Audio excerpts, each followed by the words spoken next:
नाज़रीन हाणे breaking news अवां सां शेयर कंदासीं। सेनेट चूंडनि लाइ पोलिंग 3 मार्च ते थींदी।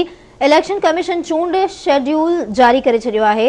नामज़दगी कागज़ 12 खां 13 फरवरी ताईं जमा कराए सघिबा। ब्रेकिंग न्यूज़ आहे, अवां ताईं पहुचाईंदासीं। सेनेट चूंडनि लाइ पोलिंग 3 मार्च ते थींदी। इलेक्शन कमीशन चूंड जा शेड्यूल जारी करे छॾिया आहिनि। नामज़दगी कागज़ 12 खां 13 फरवरी ताईं जमा कराए सघिबा। आम ख़बर अवां पहुचाई पिया। सेनेट चूंडुनि लाइ पोलिंग 3 मार्च ते थींदी। इलेक्शन कमीशन चूंड शेड्यूल जारी करे छॾियो आहे।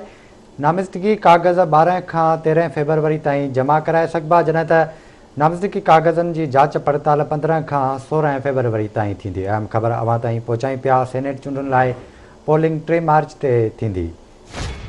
अहम ख़बर बाबति तव्हांखे आगाह कंदासीं। सेनेट चूंडनि लाइ पोलिंग 3 मार्च ते थींदी। इलेक्शन कमीशन चूंड शेड्यूल जारी करे छॾियो आहे।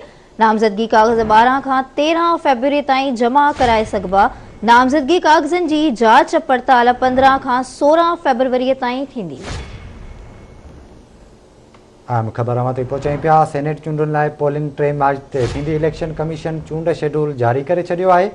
नामज़दगी कागज़ 12 खां 13 फरवरी ताईं जमा कराए सघिबा, जॾहिं त नामज़दगी कागज़नि जी जांच पड़ताल 15 खां 16 फरवरी ताईं थींदी। अहम ख़बर बाबति तव्हांखे आगाह कंदासीं। सेनेट चूंडनि लाइ पोलिंग 3 मार्च ते थींदी। इलेक्शन कमीशन चूंड शेड्यूल जारी करे छॾियो आहे। नामज़दगी कागज़ 12 खां 13 फरवरी ताईं जमा कराए सघिबा।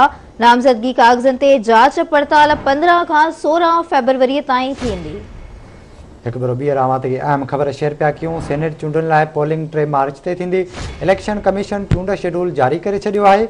नामज़दगी कागज़ 12 खां 13 फरवरी ताईं जमा कराए सघिबा, जॾहिं त नामज़दगी कागज़नि जी जांच पड़ताल 15 खां 16 फरवरी ताईं थींदी।